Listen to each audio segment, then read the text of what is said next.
Here with us now is Eric Hoplin. He's the president and CEO of the National Association of Wholesale Distributors. Great to see you, Eric. Thanks for joining us. Hey, good morning, and glad to be here.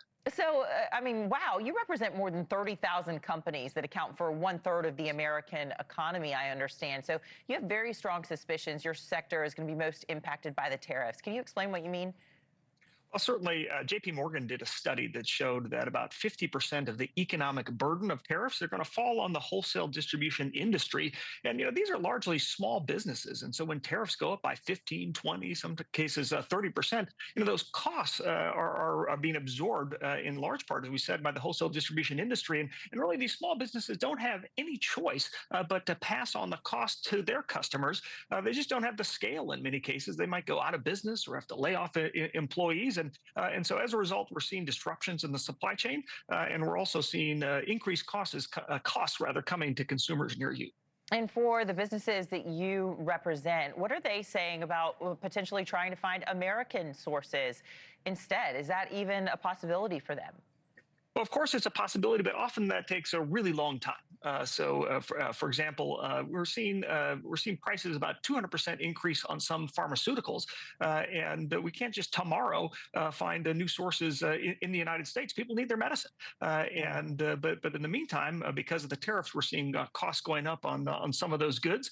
So it's easier said than done. That's more of a long-term idea and trend. But one of the other impacts we're seeing is during COVID, a lot of companies started de-risking their supply chain, moving things out of China, trying to get things closer to the United States.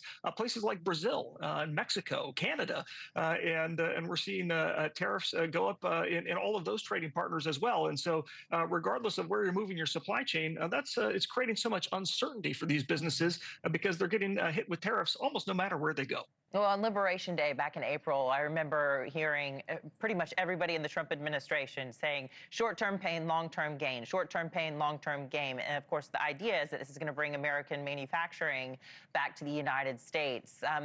Are your business owners, are they saying they're concerned that they're not going to be able to hold on long enough for the American manufacturing to make its way?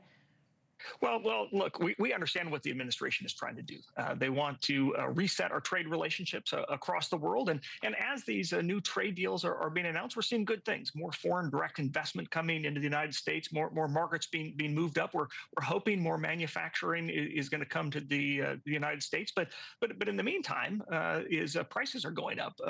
That's the negative thing on the side of the ledger. And this uncertainty creates so many difficulties within the supply chain that are leading to these increased costs. You compare the president's trade and tariff policy, which is a bit like a roller coaster moving up and down, to his tax policy with a one big beautiful bill.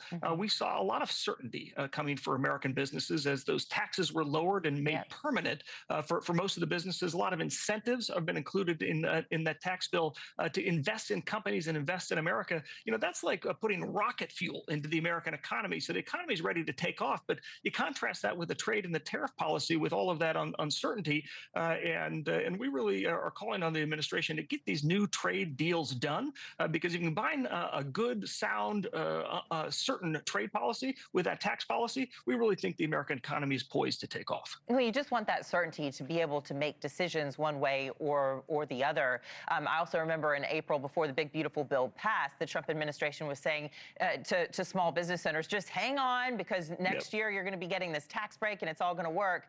But some folks were saying, well, we're not going to be able to survive through the end of the year. They were thinking about canceling orders that they'd already placed and product already on ships on their way to the United States. So are you seeing that? Are people canceling orders, or are they holding on tight and going, we're going to do this thing, we're going to ride the wave and it's going to work?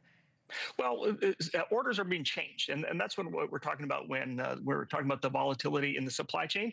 A great example is with Christmas trees. I know it's August; people aren't thinking about Christmas yet, but things move in many months in advance in the supply chain. So I talked to a distributor a few weeks ago that supplies about 90% of the artificial Christmas trees in America, and he told me that orders for these trees are down by 60%.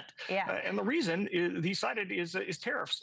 is companies that normally would buy these, the hardware stores, the local stores that you see across America, they're holding off. They're waiting to see what'll happen. But if they hold off much longer, you're not going to see artificial Christmas trees in stores come Christmas. And you're about to see real tears come down my eyes because my family owns an artificial Christmas tree business that my brother now runs. I didn't know that. Yeah, and it's funny that that's what you brought up.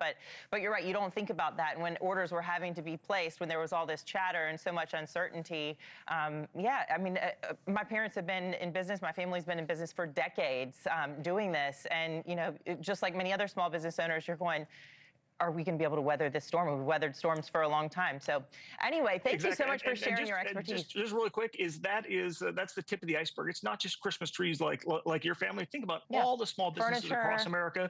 Yeah, exactly. And so those are the impacts we're seeing right now. That's right. That's right. Eric Hoplin, thank you so much for sharing your expertise. Thank you. Appreciate it. Great to see you.